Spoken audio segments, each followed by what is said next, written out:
Good morning बच्चों। बेटा आज हम अपनी यूनिट 5 का लास्ट टॉपिक डिस्कस कर रहे हैं। ओके, तो देखिएगा ध्यान से। मोमेंट ऑफ इनर्शिया ऑफ ए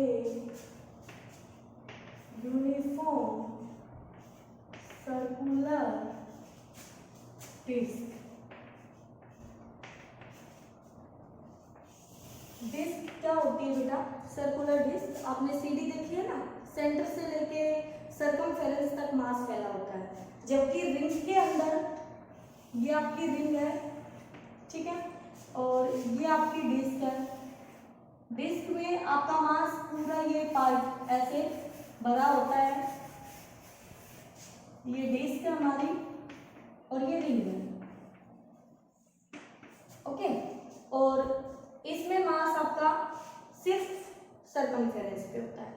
अगर आपसे कोई ये कहे कि हमें सेम मास का रिंग और डिस्क दिया गया है, तो हमें बताना मोमेंट ऑफ इनर्शिया किसका ज्यादा होगा। ठीक है, तो मोमेंट ऑफ इनर्शिया होता है, अगर हम जनरल फॉर्मूला देखें, मास इनटू डिस्टेंस का स्क्वायर, यही होता है मोमेंट ऑफ इनर्शिया।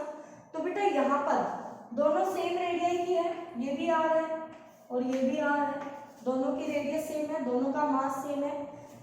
लेकिन अब कुछ बच्चे सोचेंगे कि ये सेम होगा, जो सेम कह रहे हैं वो रोंग है बेटा। कैसे रोंग है? रिंग के केस में जितना भी मास है वो आर दूरी पर फैला हुआ है, आर दूरी पर, तो उसका moment of inertia M R square आएगा, बिल्कुल सही है। लेकिन जो डिस्क है, उस डिस्क में मास यहां से लेके यहां तक एम मास को फैला दिया गया, डिस्ट्रीब्यूट किया गया है।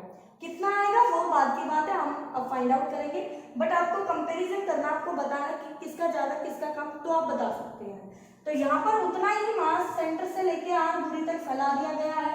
इसका मतलब ये हुआ कि जो मास यहाँ पे होगा उसका मोमेंट ऑफ इनर्शिया कम होगा, जो दूर होगा उसका ज्यादा होगा।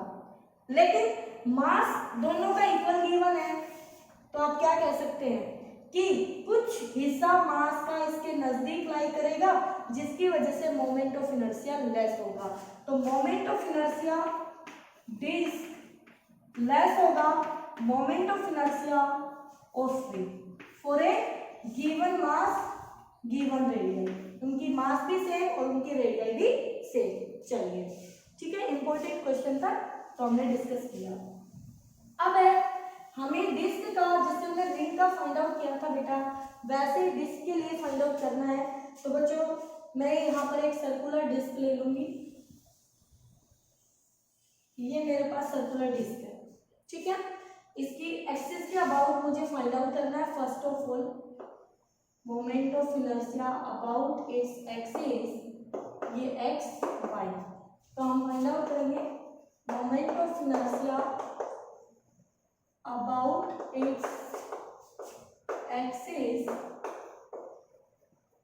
passing through its center perpendicular to plane of disc, passing through center perpendicular to its plane, या फिर आप जैसे मैंने पहले लिखा वैसे लिख सकते हैं, ठीक है। तो ये हमारे पास हमारे डिस्क है और इसके लिए हमें moment of inertia find out करना है। तो इसके लिए सबसे पहले हम क्या करेंगे, हमारे पास है एम जो है वो टोटल मास ऑफ डिस्क है, टोटल मास ऑफ डिस्क है, ठीक है। इस डिस्क का ये रेडियस है बेटा आर। तो हम सबसे पहले यहाँ पर एक स्मॉल रिंग एलिमेंट कट कर लेंगे, इससे x दूरी पर जाकर एक छोटा सा रिंग एलिमेंट कट कर लेते हैं, यहां से x दूरी पर जाकर, ठीक है। ये आपने स्मॉल रिंग एलिमेंट कट कर लिया है। ये dx थिकनेस, इसकी थिकनेस कितनी है? dx, ठीक है। और ये r दूरी पर आपने कट कर लिया है स्मॉल रिंग एलिमेंट। ठीक है, ओके। तो ये आपको दिखाई दे रहा होगा अच्छे से रिंग एलिमेंट, और ये इसका सेंटर है। ओके, तो अब हमारे पास ये रिंग हो गई है। तो इस स्मॉल रिंग का एरिया, तो मैं सबसे पहले मास टोटल एरिया ले लेती हूँ, पहले डिस्क का total area of disc pi R square लिख सकती हूँ बेटा। तो मास पाई यूनिट एरिया बताइए कितना आएगा, टोटल मास अपॉन में टोटल एरिया कर सकते हैं आप। Therefore mass of small ring element, तो स्मॉल रिंग एलिमेंट का मास dm कितना आएगा बच्चों, पर यूनिट एरिया का मास इंटू में इस रिंग का क्या लेंगे, एरिया। ठीक है, अगर इस रिंग को यहां से कट करके आपको ऐसे फैला के दिखाऊं तो क्या ये रिंग इस तरह से मुझे मिलेगी, इसी को गोल मोड़ रखा मैंने, तो इसका रेडियस x है, तो इसकी लेंथ कितनी हो जाएगी 2πx, थिकनेस कितनी है dx, तो इसका small area 2πx into dx आएगा बेटा, बिल्कुल सही।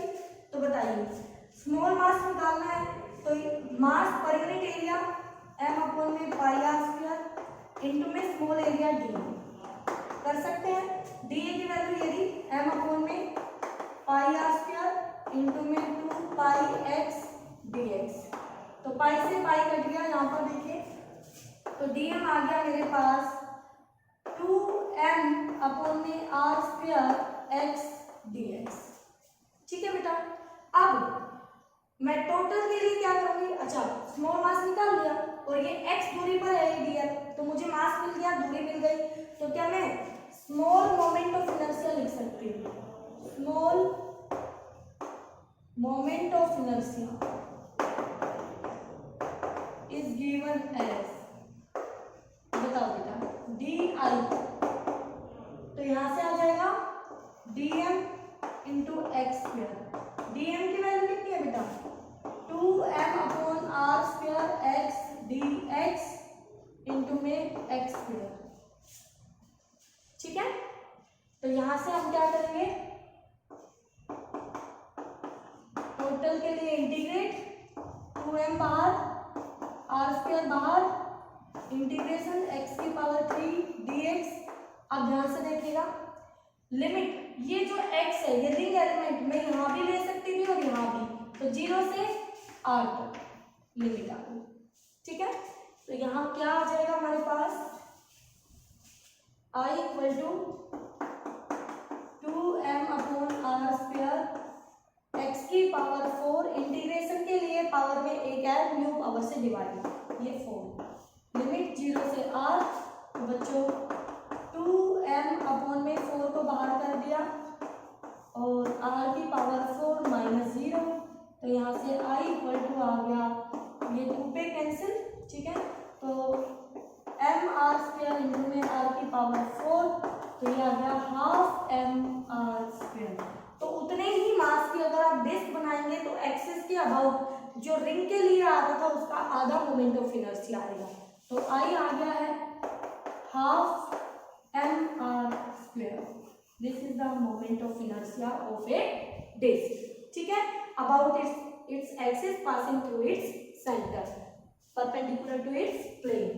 ओके बेटा, नेक्स्ट पार्ट के लिए आपको क्या करना है, डायमीटर के अबाउट निकालना है, तो वही परपेंडिकुलर एक्सिस थ्योरम हम अप्लाई करेंगे। नंबर 2 अबाउट डायमीटर, तो एक डायमीटर हम ये लेंगे, दूसरा ये लेंगे, तीसरे उसकी एक्सिस परपेंडिकुलर, तो मैं लिख सकती हूँ अबाउट डायमीटर एंड एक्सिस के about half m r square, तो यहाँ पर आ जाएगा 2 हाफ m r स्क्वायर, तो डायमीटर के अबाउट आ गया है 1/4 m r square. This is the moment of inertia of a circular disc about its diameter. दो क्वेश्चन आपके टास्क का बेटा, पार्ट 3 एंड पार्ट 4 आपको बुक्स में भी नहीं मिलेंगे। तो आपको टेंजेंट जो उसके प्लेन में लाई करे एंड टेंजेंट जो उसके प्लेन के परपेंडिकुलर लाई करे, ठीक है। दोनों में पैरेलल एक्सिस थ्योरम यूज होगी। इसमें आपकी ये दोनों पैरेलल है, इसमें डायमीटर टेंजेंट पैरेलल है, ठीक है। तो डायमीटर के अबाउट अभी निकाला है, इस एक्सिस के अबाउट आपका ये आया है और आपको इसके अबाउट निकालना है। और दोनों केस में दोनों के बीच की दूरी रेडियस ऑफ द डिस्क है, तो आप इजीली से इसको फाइंड आउट कर सकते हैं, ठीक है बेटा। तो यहाँ तक इसको अच्छे से कर ले आप, कोई भी डाउट हो तो आप पूछ लें। ओके बच्चों।